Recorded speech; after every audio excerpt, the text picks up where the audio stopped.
मणिपुर में महिलाओं पर हो रहे अत्याचार एवं अमानवीय घटना से पूरा देश शर्मसार हो गया है। एक 21 वर्षीय कुकी महिला को पहले उसके पूरे वस्त्र उतारे जाते हैं, फिर उसे नग्न अवस्था में पूरा घुमाया जाता है। बाप भाई के विरोध करने पर उन्हें गोली मार दी जाती है और फिर उन लड़कियों के साथ खुलेआम रेप किया जाता है, जो बड़ा ही शर्मनाक वाकया है। जदयू के राष्ट्रीय अध्यक्ष एवं सांसद राजीव रंजन उर्फ ललन सिंह ने कहा कि ये घटना 4 मई 2023 की है और मणिपुर में डबल इंजन की सरकार है। राज्य सरकार और केंद्र सरकार अब तक खामोश बैठी है।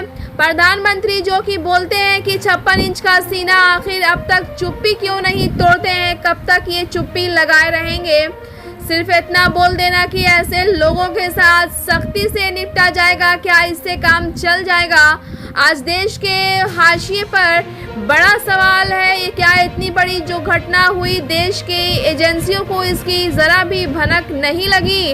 क्या प्रधानमंत्री की सारी एजेंसियां फेल हो चुकी हैं? बहुत ही शर्मनाक घटना है, इसे कभी भी भुलाया नहीं जा सकता। इधर बहुत सारी संस्थाओं ने भी अमानवीय घटना की जोरदार भर्त्सना की है। शोषित महिला मोर्चा की राष्ट्रीय अध्यक्षा शगुफ्ता परवीन ने भी दूरभाष कर अपनी प्रतिक्रिया व्यक्त करते हुए इस घटना की घोर निंदा की और कहा कि एक महिला जो किसी की मां, किसी की बेटी, तो किसी की बहन, तो किसी की बीवी होती है, समाज के कुछ लोगों के कारण पूरा समाज बदनाम होता है, देश शर्मसार होता है। शगुफ्ता परवीन ने एज अपने बयान में कहा कि ऐसे करते समय लोग जरा भी नहीं सोचते कि उनकी माँ भी, बहन और बेटियां जब इनके काले कारनामों को जानेगी तो इनके बारे में क्या सोचेगी।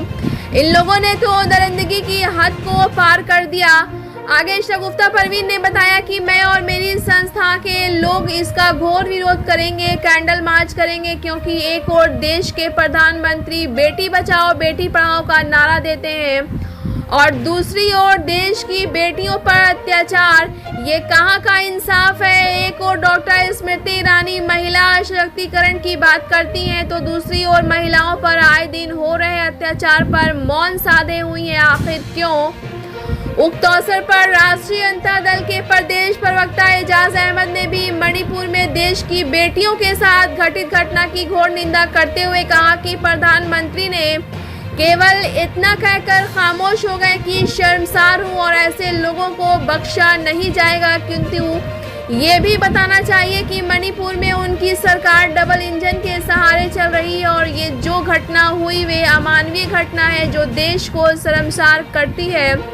प्रदेश प्रवक्ता एजाज अहमद ने कहा कि आज़ादी के बाद मणिपुर में दो महिलाओं के साथ जो दुर्व्यवहार किया गया, उन्हें नग्न कर घुमाया गया और फिर उनके साथ रेप किया गया, ऐसी घटना देखने को पहली बार मिला है और प्रधानमंत्री ने अब तक कोई कार्रवाई नहीं की। इससे पता चलता है कि केंद्र में जो सरकार है वो महिलाओं के प्रति कैसी सोच रखती है, ये अब जग कर जाहिर हो चुका है। ब्यूरो रिपोर्ट, बिहार दर्शन।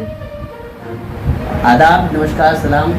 मैं यहाँ पर खुर्शीद अहमद, बिहार दर्शन न्यूज़ से। अभी हमारे सामने है एजाज साहब, प्रवक्ता राष्ट्रीय जनता दल के। अभी अतिथि से बात करते हैं। तो एजाज साहब, ये बताया जाए अभी जो है वो प्रधानमंत्री ने कहा है मैं शर्मसार हूँ, क्या कहना चाहेंगे आप? देखिए, माननीय प्रधानमंत्री जी का जो वक्तव्य आया मणिपुर के मामले में कि हम शर्मसार हैं, उनको ये भी बताना चाहिए कि हमारी सरकार है और हमारी सरकार ने पूरे देश को शर्मसार किया है। इस तरह की घटनाएं देश के अंदर पहली बार देखने को मिली है आज़ादी के बाद कि दो महिलाओं को पूरी तरह से निवस्त्र करके जिस तरह से वहाँ पर लोगों ने उनके साथ हैवानियत किया, उनके साथ अमानवीय व्यवहार किया, उनके साथ लोमहर्षक घटनाएं की, जो समाज और देश को शर्मसार करने वाली घटनाएं हैं। इन घटनाओं पर भी माननीय प्रधानमंत्री जी अब तक अपने मुख्यमंत्री पर कोई एक्शन नहीं लिए। इससे ही समझ में आता है कि इनके द्वारा जो केंद्र में सरकार चल रही है ये महिलाओं के प्रति किस तरह का सोच है। Thank you. देखिए, मणिपुर की जो खबरें आ रही हैं और जो वीडियो वायरल वो हम सबों का और इस देश का सर जो है शर्म से झुका, शर्मसार करने वाली घटना।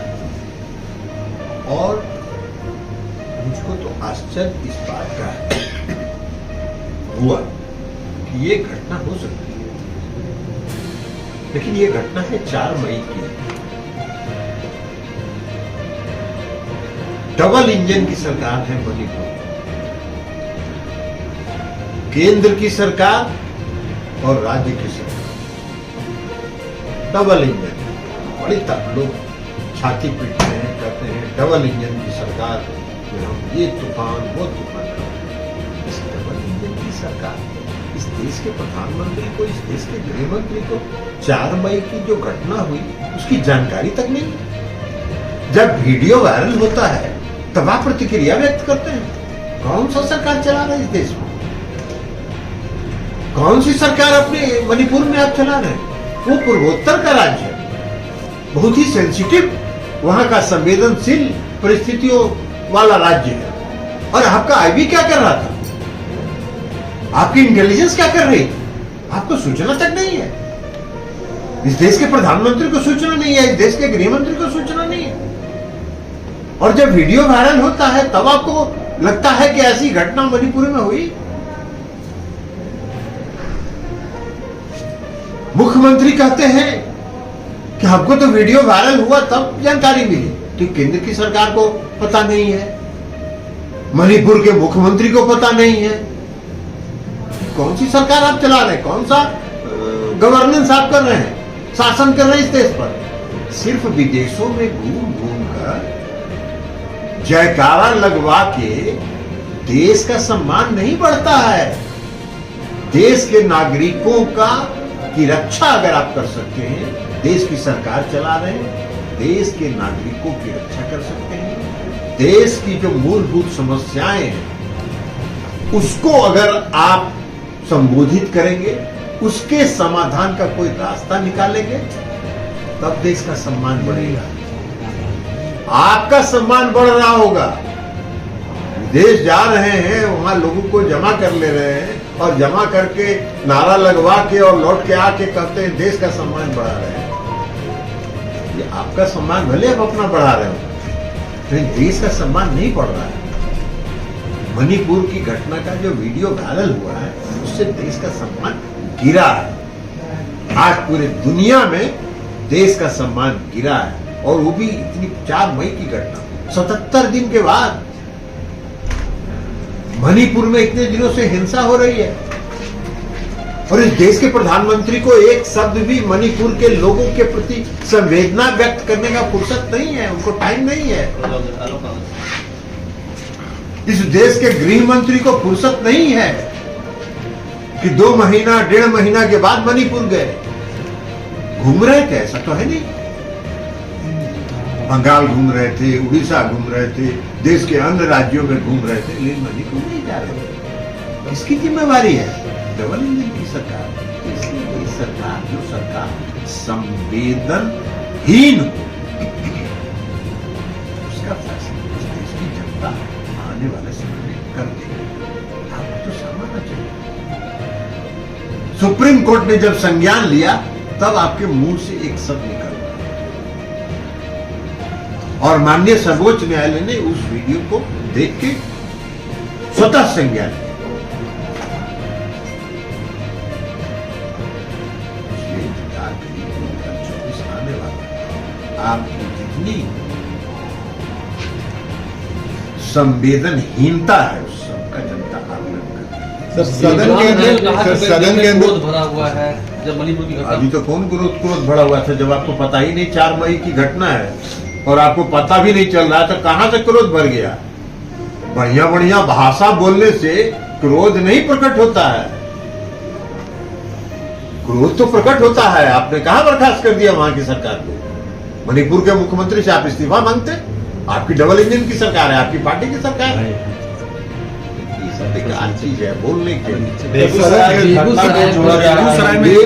की घटना तो उदाहरण है। 24 घंटे के अंदर पुलिस ने एक्शन लिया, गिरफ्तार भी हो गए, मुख्य भी हो गए। यही तो है। इसको कहते हैं शासन, इसको कहते हैं संवेदनशीलता। आप तो 4 मई की घटना पर एफआईआर दर्ज कर रहे हैं, अब यहां तो 24 घंटा में गिरफ्तारी हो गई। ये ज्ञान वीर लोगों को सब समझ में नहीं आएगा, ये सब इन लोगों के दिमाग के से ऊपर की चीज। सर, सदन के अंदर तो चर्चा होनी चाहिए क्या इस मुद्दे पर? मणिपुर वाला सदन के अंदर पर जरूर चर्चा होनी चाहिए, लेकिन प्रधानमंत्री को जवाब देना चाहिए। प्रधानमंत्री को मणिपुर की घटना पर संसद को अवगत कराना चाहिए। गृह मंत्री क्या जवाब देंगे? अरे मणिपुर का मुख्यमंत्री उनका चेला है, उनका शिष्य है, उसको बनाने वाले ये हैं, उसके मेंटर ये हैं, तो वो क्या जवाब देंगे? जवाब तो प्रधानमंत्री को देना चाहिए। इस देश को जो हेट कर रहा है उसको जवाब देना चाहिए कि मणिपुर की घटना क्या हुई, उन्होंने क्या किया, ये सारा तथ्यों से सदन को अवगत करना चाहिए। उसके बाद सदन पर विचार, सदन विकास करेगी, सभी लोग अपनी अपनी बात रखें। उससे नीचे में अभी तक जो जितने विपक्षी दल हैं उनमें एक मतता है कि हम प्रधानमंत्री से नीचे किसी का स्टेटमेंट संसद में